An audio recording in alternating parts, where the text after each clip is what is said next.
Welcome to Design Voices Elevated, the video series featuring women design leaders. I've selected 10 stories to provide a nuanced perspective of how leaders are using design to grow meaningful change in organizations. I'm Marzia Argo and I'm going to be your host. This is episode number 8, featuring Hanne Österberg. Welcome to Design Voices Elevated. Today we are in Amsterdam together with Hanne Österberg. Welcome. Hey, thank you so much for having me. It's great to have this reflection with you today. Yeah. So tell us, where are we today? Is this your house? Well, this is our house indeed. We are just north of Amsterdam in a place called Broek in Waterland. After having lived years in Amsterdam, we decided that, okay, this is where we will settle in the Netherlands and really looked for a place that maybe resembled more our childhood. So I'm from Scandinavia, so here there's a lot of wooden houses and waterline and horizon to see and nature to venture into. So Broek in Waterland became our home. Nice. Okay, do you want to tell us a little bit about your story? How did you get here? Sure. My journey in life started in Finland, but in more in design. I first did a degree in marketing. So my very first marketing job was at a Finnish technology company called Vaisala. They do environmental measurement systems. So if you're, for example, landing an airplane somewhere and you see the air pressure and humidity, wind measurements somewhere, most likely they are made by Vaisala. So I had the pleasure of actually every day at lunch, I would have lunch with the product development team. And that sort of energy just really sparked something in me for then the next part of my journey. So they were just so incredibly enthusiastic and persistent in solving, problems, using technology to solve issues, and sometimes it took years to really crack something. And that got me into this journey of thinking, okay, how do we actually decide which problems we solve? How do we ideate? How do we actually develop something that reaches a market? Then I decided to leave Finland. I studied design management in London. And then since then worked in design companies, first in a Droog Design, a Dutch design label here in the Netherlands, and Philips Design, so increasingly design with purpose, and now being attracted to social innovation, I started a design innovation group where we're really all about, for example, working with non-profits and governmental and municipalities in creating more inclusive cities, sustainability goals, or lowering access to care. So design with purpose. Yeah, big challenges. Big challenges, yeah. I'm sure that throughout your career you had to explain design to people that don't necessarily understand it. How do you do that these days? I think over the years it has gotten like more and more simple, because I found myself less word, because also I found that design kind of keeps defining itself as a field. So I just for me design is really imagining something that didn't exist before. So innately it's both. It was a design thinking and doing. So dreaming, creating, making, and it can be anything to do with life. Like designers are great observers as well. So we look at life and how it can be improved, and it always that balancing of thinking and doing. How do you think your object of design changed over time? Especially I'm interested, when you started this shift towards more meaningful purpose kind of work. Like how did the object of your design change? I think it was much more insular. Because it also has to do with how obviously digital technologies increasingly are part of our life, but I do think that in the beginning it was much more about an isolated area of life, an isolated problem, maybe a product that existed, and then another version of that. So for example, a piece of furniture, or doing something that has been done before in a just a new way, or maybe utilizing, I don't know, digital fabrication techniques. But I think increasingly design, both the nature of design has changed, but also my work in terms of really looking at an ecosystem. That it's you can't always, or it's more challenging to isolate who is the deliverer of that new, is it a service or an interface on experience? So it's much more in an ecosystem, multiple stakeholders, external as well. And you really need to, let's say, blueprint what you're looking at first. So it's much more systematic, I guess is the answer. And what about your leadership style? Because you're a design leader, you lead design teams, but not only design. So how did you construct your leadership style over the years? As an object of design, I would argue, right? I would say it's very much about servant leadership. So I do strongly believe that that there's two things, that obviously clarity of vision and where we need to get to and what's our purpose, but then very quickly followed by my task is to create the conditions to get there, that everybody can bring their best selves to work. They can be also this sort of psychological safety that you can think and venture and explore ideas that might not always go somewhere, but we learn something. So it's really about creating those conditions for success and doing it together. So servant leadership, I guess, style comes closest.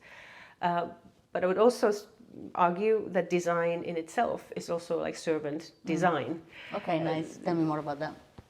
Yeah, I mean, it is that I think we have this sort of ability, but also responsibility to be the one who, let's say, gets us further than where we were yesterday. So I would call for us looking at ourselves not from, let's say, ego perspective, but really look at us, okay, we serve society, and what can we do with our skill set, and creating conditions for success then for society as well.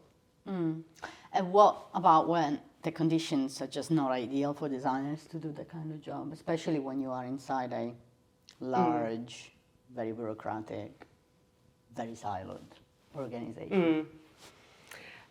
Yeah, of course, it's there's always that short-term, longer-term thinking and all kinds of tensions there.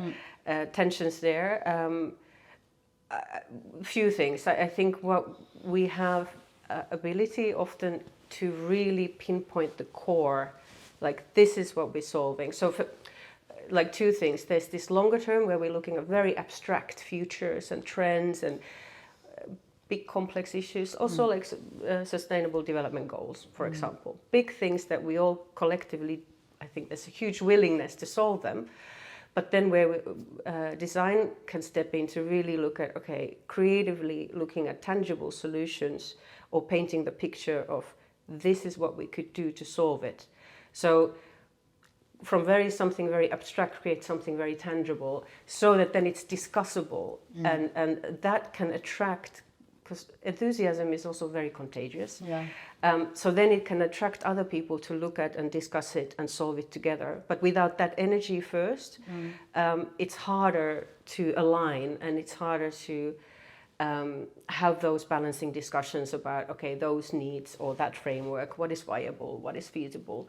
But that's where I think we can be at the center of being a change agent and solving. Can you tell me one thing that changed everything for you in your career? There's been definitely several moments that I still remember and took with me. So I will stretch this and answer with a few. So when I was at Roch Design, I really, again, the spirit and the energy was, first of all, there's always a way to look at something differently. So even like smashing the existing supply chain, or the way we make things, or way we look at business models, and so that sort of freedom and that there's always a way, and if you can't figure it out, sometimes you're just not looking hard enough, and this sort of insistence of like don't give up. Don't be too pleased with yourself at the very first idea you come up with. Like, just keep on doing it, and you will find a way. So that energy I really learned there.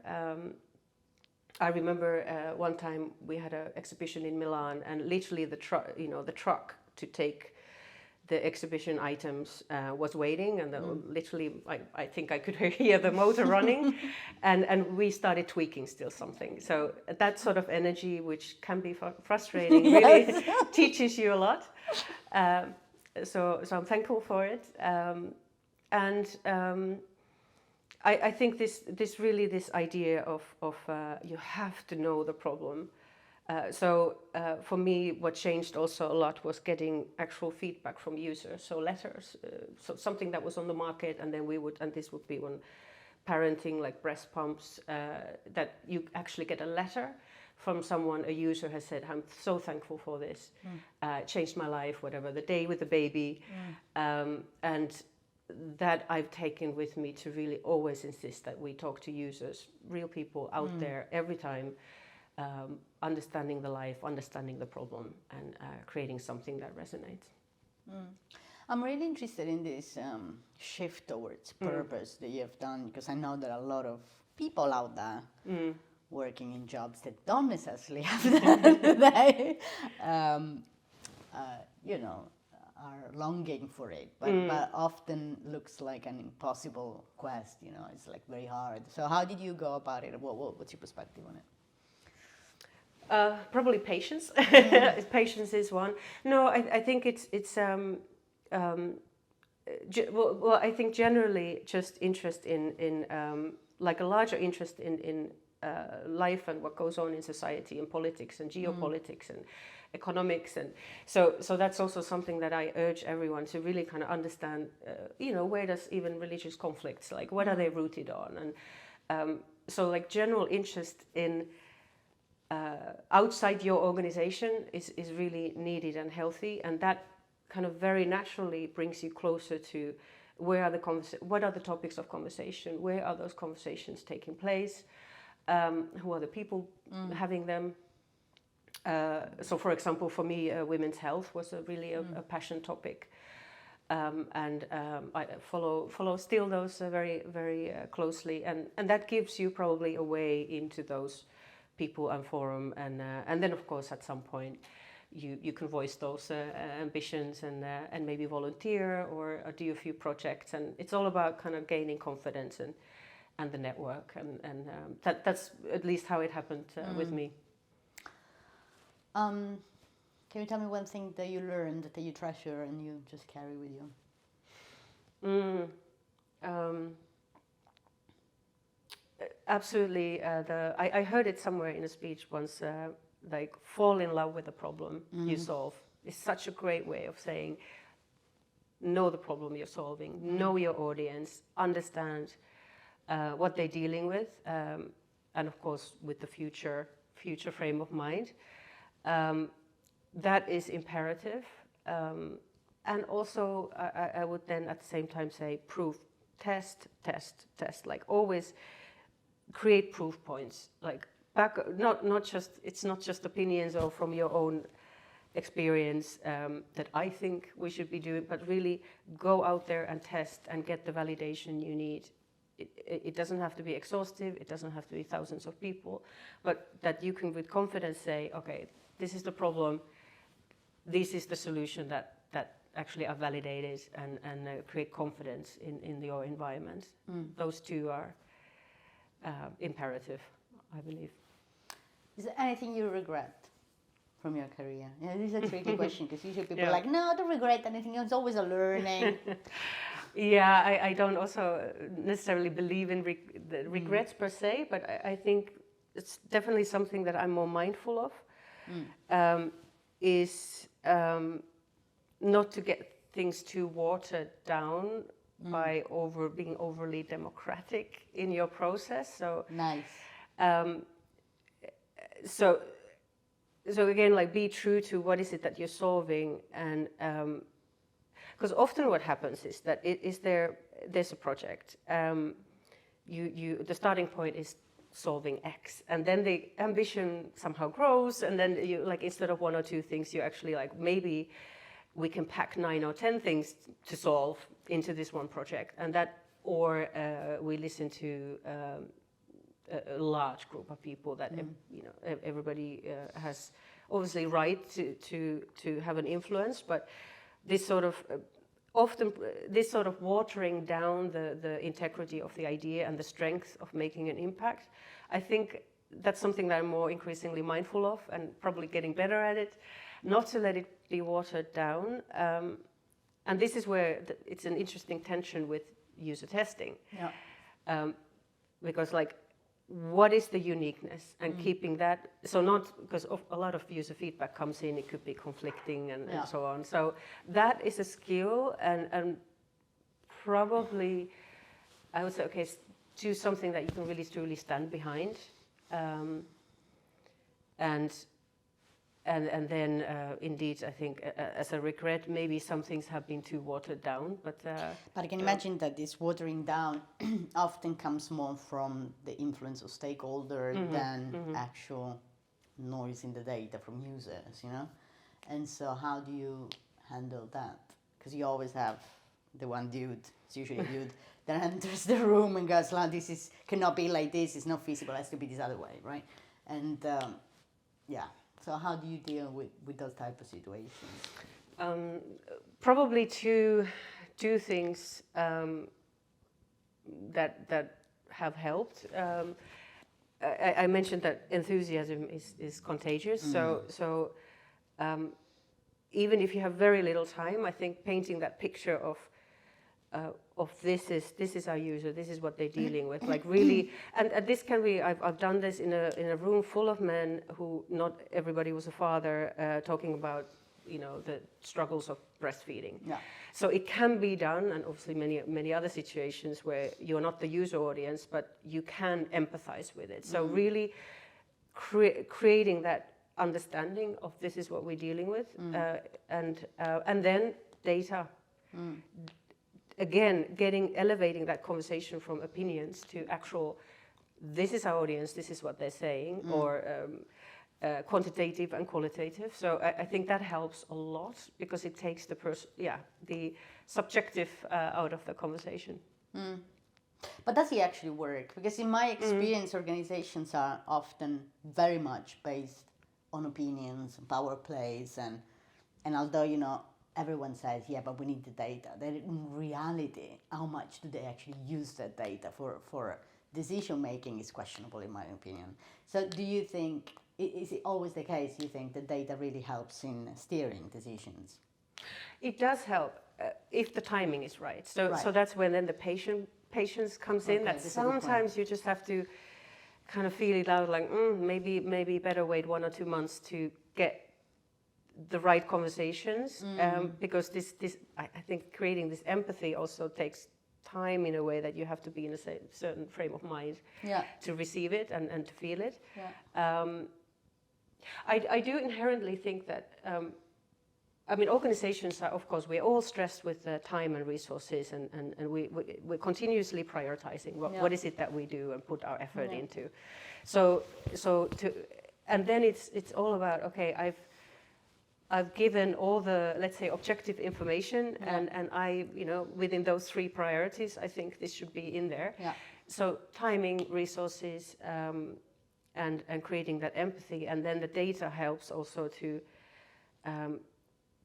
let's say, also later in a project to create those proof points that, okay, there's always the moment where, okay, this is a great idea, work on it, work further. But as you work on it, more and more investment goes in. And that's when, of course, you really need to, then it's really a question of priorities. But as you go along, more quantitative data you get. So it does help. It's different kind of data and proof point and confidence building at different point of a journey. But the timing is everything. And I like this point of timing because, I mean, it might sound a bit abstract to people that haven't been in the situation, but I think, you know, another way to talk about timing is really sensitivity to context, right? So being sensitive to, you know, what's the current context in this room, what is, you know, where is the energy of the room right now, and in what way what I'm, you know, suggesting or bringing to the table fits that or not. And if it doesn't, maybe it's just not the right moment for it. Which requires a bit of skill. It's not something that you can really learn as in, you know, in a training. It's something you really have to experience, isn't it? And even just a practical thing, what I learned at some point is to find out, certainly if you're pitching an idea or in some roles I've had that there's literally like an investment that you're pitching for a project to move forward. I found out what is the preceding meeting of the people? Like, what's the frame of mind? Are they walking out possibly for a very, very difficult and challenging conversation? And that's obviously still playing in their mind. So I've actually even pulled 1 or 2 presentations because I heard that, or I understood that the preceding meeting is going to be so mentally challenging that this is not a moment to talk about, you know, empathy for something that happens in 5 years. Yeah, those are the things that you learn. And obviously then you need to make sure that you're in the organization to know that. It's obvious that, you know, some of this stuff you can't really do alone. And especially as a leader, you really need, you know, a set of peers next to you that really help you. You know, I call it the posse, right? It's like this group of people that, you know, come with you on this quest. And they might not necessarily be, you know, in the same lines of business, but they are peers in the organization that somewhat experience similar challenges and that can serve as support. How do you find these groups of people? Because, you know, in my experience, I do a lot of design leaders coaching. And it's very often not the issue of having to build a relationship or the challenge to build a relationship, you know, up or down, but it's really like this idea of having a strong set of peers that can help you in your quest. So, and it's not natural to a lot of people. So what would be your advice? My experience is not that siloed. So I think it's a very natural process to seek and collaborate in any of the, you know, so you always, when you're tackling something, you need expertise. So is it sustainability or well, anything really? There's always pockets of expertise in an organization. It might be siloed in itself, but I mean, you need to find out where it is and lean on also existing knowledge as much as you can, and get this again kind of joint ambition and purpose going. So my experience is, for example, on women's health or parenting related challenges or sustainability, is that very naturally there is the group of who has the expertise and the mandate and the roles to work on solving something. Yeah. Okay, I have one last question, which is about the future. And the question is really like, what do you think must happen now? And I would like you to think about it in 2 ways, like for yourself, in your career, in your progression journey, but also for the design practice at large. That's a interesting question. No, I think what I mean, obviously what we're doing now in my current role, but also what I see overall, certainly when it comes to social innovation, is that there's such complex, big challenges. I think we can only tackle them with collective creativity. So collaboration would be the one big hope for the future. And what I mean by that is that really open and even maybe surprising alliances and collaborations where we're open about sharing knowledge, data, ambitions, and you know, across profit, non-profit, governmental, private. Those kind of collaborations I think are absolutely needed. And academia working together with private and so on to really tackle those big challenges. And so collaboration to start with. And my hope would be that then really the human needs stay at the core. The voices of people are heard, like now and the future. And I've seen proof points on that, makes me really optimistic. But for example, if you look at the Sustainable Development Goals, 2030 is not that far away. Next tomorrow. So then maybe more from my current role perspective, I would really hope that I would get to facilitate some of those conversations and really work on those solutions to lower the access to care or build more inclusive cities. Also, of course, as a citizen, I hope that we get to a more equal, safe world. Thank you very much for being with us today. Hey, happy to. Thank you. Thanks. Bye. If you enjoyed this episode, please share it with your network. And if you would like to follow and support my work, please subscribe at designmavericks.substack.com. See you next week.